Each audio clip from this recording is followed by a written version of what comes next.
Hello everyone, now welcome back to F1 2014. Today, however, I wanted to kind of prove an experimental theory I had. This was that if you put wet tyres on a car in the dry, does it basically make the track feel like an ice rink? Now, I came across this purely by accident in a race that I did off camera a little while back, where on the little D-pad, tyre selection thing, I hit wet tyre just as I was coming into the pits. I obviously did not mean to do this, but it meant that the car felt like it was on ice for the rest of the race. Now, I thought I would, give this a try and see if I can prove this theory on camera. I would first just like to apologise for the setup that I put on it. I put it really heavily braking on the front, and with really high pressure and all that, because I was hoping that I would be able to use that as like a pivot point type thing to drift around corners a bit easier, but it did not work, so I do apologise for that first and foremost. But as you can see, the car does not handle very well. Very comparable to what it would be like if it was on an ice rink, for example. It literally just has no grip at all. So you can see from this, I had kind of proven my theory. I therefore decided that, knowing that it wasn't just a fluke or anything, that I had to try it actually out properly. So, obviously, I had to put it side by side with what the car would be like on the option tyre around the same track on the exact same setup.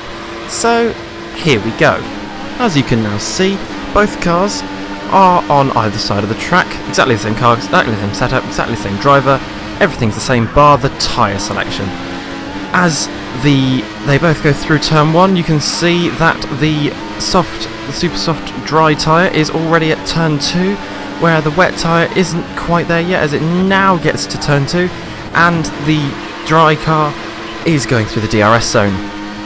They now pull down, I would say that they both pull down the straight, but only the car with the dry tyres kind of does. Pulling into the hairpin now is the dry tyred car. Oh my god, the wet car loses. I'm calling it the wet car and the dry car, and it sounds so innuendoified, but I don't really care.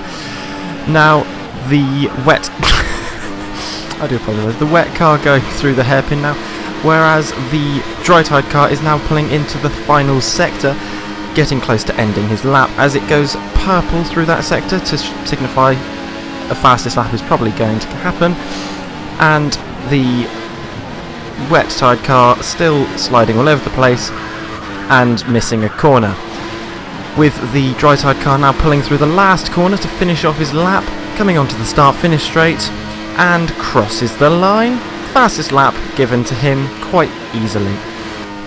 However, the wet car is still very, very far behind, going through the kind of fast right-hander with gravel trap on the side, which I don't know the number or name of, but is kind of signifying the last stadium section of the track, which gets very, very narrow compared to the start of it. But he's still very seriously locking up the front tyres and sliding all over the place.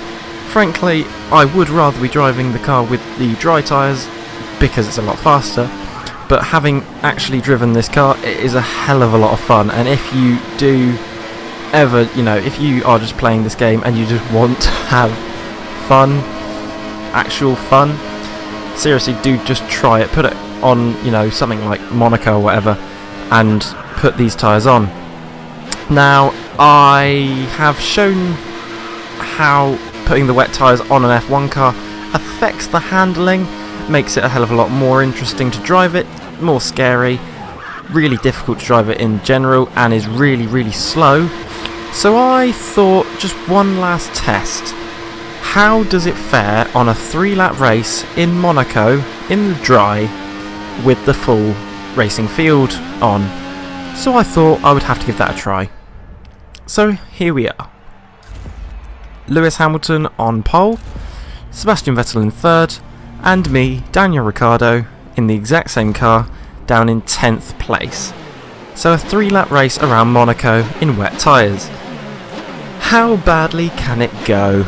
As the 5th light goes though, it goes out, and we are away. Wheel spin straight off the line, and everyone is going past me. That's not very good. 10th to 20 seconds in all of 2 seconds probably. But as we go through turn 1, the car just about hanging in there, and I'll be able to take 21st place. That is incredible, but that's completely worthless now. Yeah, that sums up the competitive edge that you get with these tyres. We jump now to lap 2, going on basically the same part of the track, and oh good crikey, the back is gone. But this should signify how well this car can drift for an F1 car, and frankly is not too bad. I mean, going through that first part is a little bit twitchy, but let's see what it can do in this next part here. Massive slam on the throttle, and the back end just steps out and it's sliding all over the place. It's mental to go through the really tight left-hander. It's completely sideways through that, just drifting around that, and the next part of the corner, well, not part of the corner, it's its own corner, but it's completely sideways, full opposite lock, and the next part is exactly the same, full opposite lock, and it gets it going wheel spin all over the place, and that signifies what it is really. Now I'm on lap 3 in the exact same place, and Lewis Hamilton has won the race and is now overtaking me. This again shows how slow this car is, with Nico Rosberg trying to overtake but failing epically. And we are now on to the final corner on the final lap with, I think it's Alonso, I didn't really see very well. It's Alonso, going past me. I'm really far down the field, obviously a lap down, and that is it.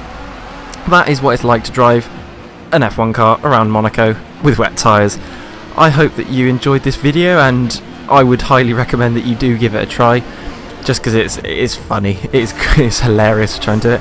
But thank you very much for watching. Please hit the subscribe button, I'll see you guys next time.